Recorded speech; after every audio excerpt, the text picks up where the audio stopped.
Hey everyone, we're back for another week with Pop Course Kids. Hey, if you don't know what we already do, we're UNICEF at NYU and we make creative content so that you guys can enjoy at home. This summer is going to look a little different from most of our summers. As NYU is now on break, most of us are kind of looking at what we're going to do this summer and what we're going to spend our time on. It's not going to be the same for all of us because we won't be able to hang out with the friends that we love so much and do the things that we normally do. But it's still summer to look forward to. I mean, there's no more school. But also, I think there's just so many things that you could do at home that would be really cool. For me, I'm looking forward to reading a ton of books. I want to read historical fiction, science fiction, maybe even fantasy. Speaking of reading though, our first video is from our friend Anna, who's actually going to go from her reading corner and read to us. Let's go check it out. Hello, my name is Anna, and today I'm going to read The Wind and the Willows, which was one of my favorite books when I was your age. Chapter 1, The Riverbank. The mole had been working hard all the morning, spring cleaning his little home. First with brooms, then with dusters, then on ladders and steps and chairs, with a brush and a pail of whitewash, till he had dust in his throat and eyes and splashes of whitewash all over his black fur, and an aching back and weary arms. Spring was moving in the air above and in the earth below, around even his dark and lowly little house, and suddenly he flung down his brush, said, "Bother it, oh, blow," and also, "Hang spring cleaning," and bolted out of the house without even waiting to put on his coat. Making for the steep tunnel which answered in his case the gravel drive, owned by animals whose residents are nearer to the sun and air, he scraped and scratched and scrabbled and scrooged, and he scrooged again and scrabbled and scraped, muttering, up we go, till at last.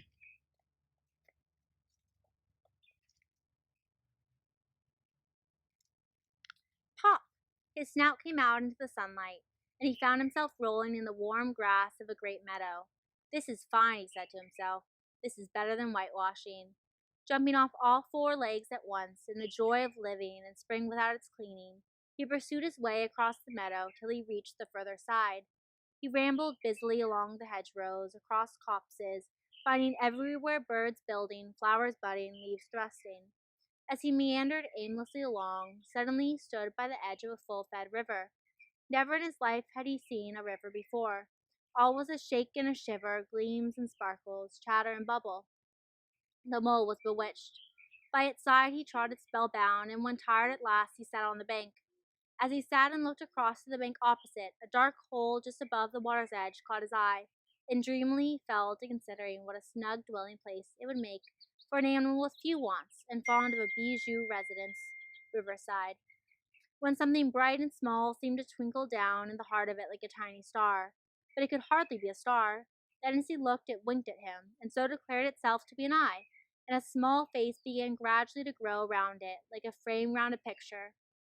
A brown face with whiskers, a grave round face with a twinkle in its eye, small neat ears and thick silky hair. It was the water rat. "Hello, mole," said the rat. "Hello, rat," said the mole. "Would you like to come over?" inquired the rat presently. "Oh, it's all very well to talk," said the mole rather pettishly, he being new to a river and riverside life and its ways.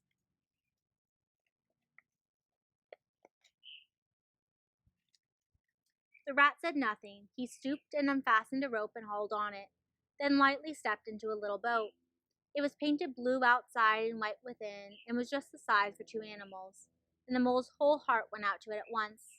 The rat sculled smartly across and made fast. Then he held up his forepaw as the mole stepped gingerly down, and to his surprise found himself actually seated in the stern of a real boat. "This has been a wonderful day," he said, as the rat shoved off and took the sculls again. "Do you know, I've never been in a boat before in all my life." "What?" cried the rat, open-mouthed. "Never been in a, you never will I. What have you been doing, then?" "Is it so nice as all that?" asked the mole shyly. "Nice? It's the only thing," said the water rat solemnly, as he leant forward for a stroke. "Believe me, my friend, there is nothing, absolutely nothing, half so much worth doing as simply messing about in boats. simply messing. He went on dreamily, messing about in boats, messing.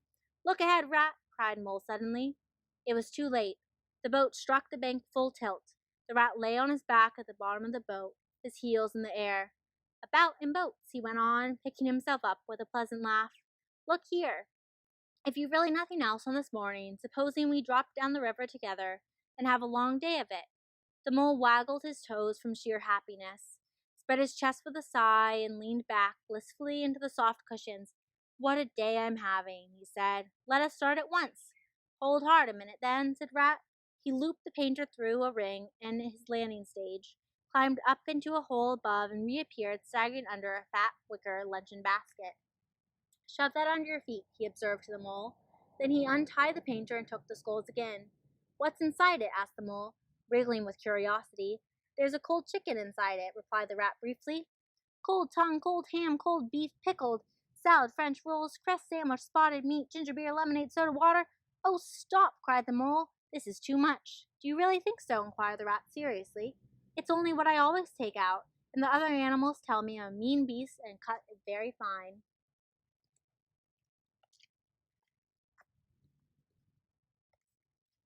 The mole never heard a word he was saying, absorbed in the new life, the sense and the sound and the sunlight. He trailed a paw in the water and dreamed waking dreams. The water rat, like a good fellow he was, sculled on. I like your clothes awfully, old chap, he remarked after some half hour or so. I'm going to get a black velvet smoking suit myself some day. I beg your pardon, said the mole, pulling himself together with an effort. You must think me very rude, but all this is so new to me. So this is a river? The river, corrected the rat. Okay, that's all for today. I hope you guys liked listening. I'll see you next time. Bye. Hey, thanks, Anna. That was such a lovely story. I enjoyed every detail. Next, we have our friend Ibtihal. She's going to be teaching us about ancient Mesopotamia. Ever wondered where and when writing was invented? How about this picture? It's a car, but a main component of a car is its wheels. Ever wondered about when and where wheels were invented? Well, an ancient civilization located in Mesopotamia was where this all started. Mesopotamia is located in modern-day Iraq.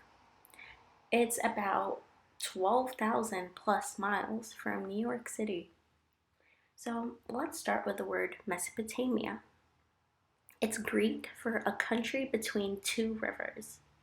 In Greek, mesos means middle and potamos means river.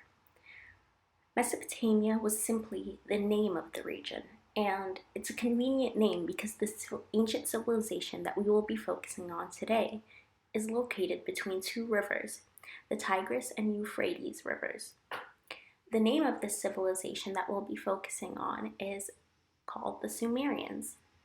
The Sumerians are thought to have formed the first civilization in history. The first towns and cities in Sumer were formed around 5000 BC. These towns and cities are actually called city-states. Each city-state had its own ruler, either a king or a governor, and different governments with officials who helped with organizing city building projects and running the city-states and implementing laws and the sort. Because most of these city-states were rivals, each city-state built walls around their territory in order to protect themselves from their enemy city-states. Besides the fact that each city-state had its own political structure, each city-state also had its own major god or goddess. The Sumerians were polytheistic, and the term polytheistic means belief in many gods. So these gods and goddesses that the Sumerians believed in were mainly associated with nature and the cosmos. So they had different deities. For instance, some were gods of the sea, the wind, etc. So what do I mean by each city-state having its own god or goddess? Well, each city-state had a temple dedicated to that particular god. And in these temples, there were shrines to that god. And these temples, in and of themselves, were called ziggurats. Ziggurats are similar to the ancient Egyptian pyramids, but they were formed and created way before Egyptian pyramids ever existed.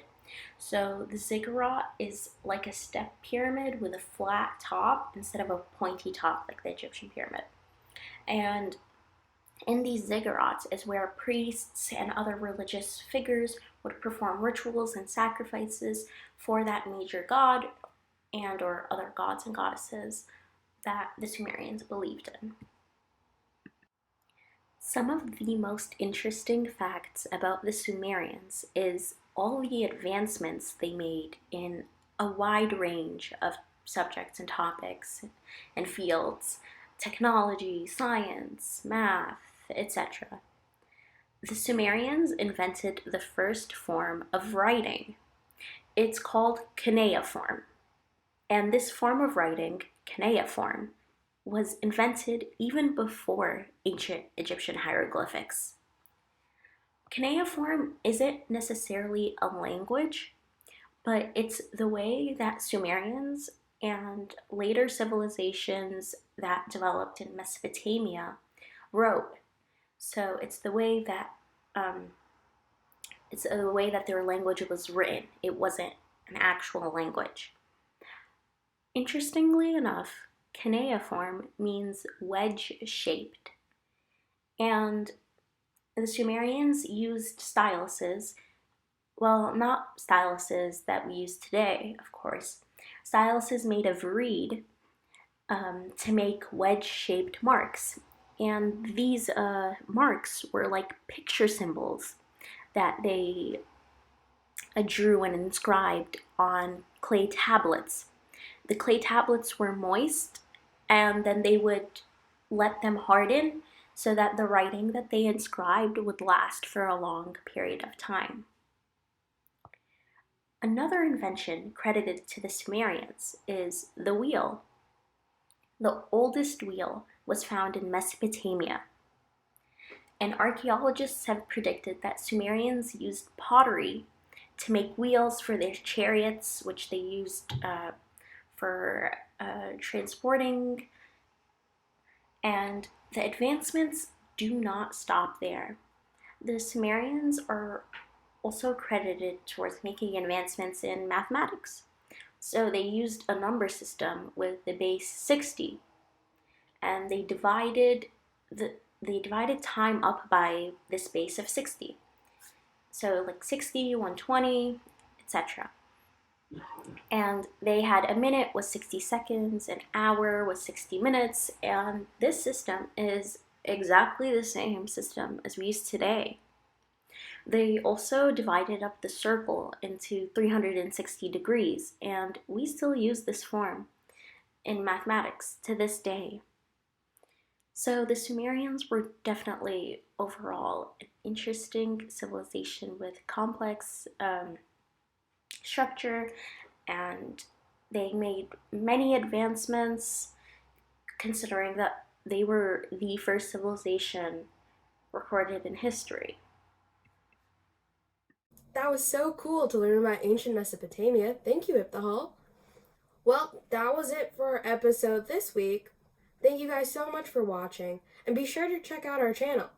See you guys next time. Bye!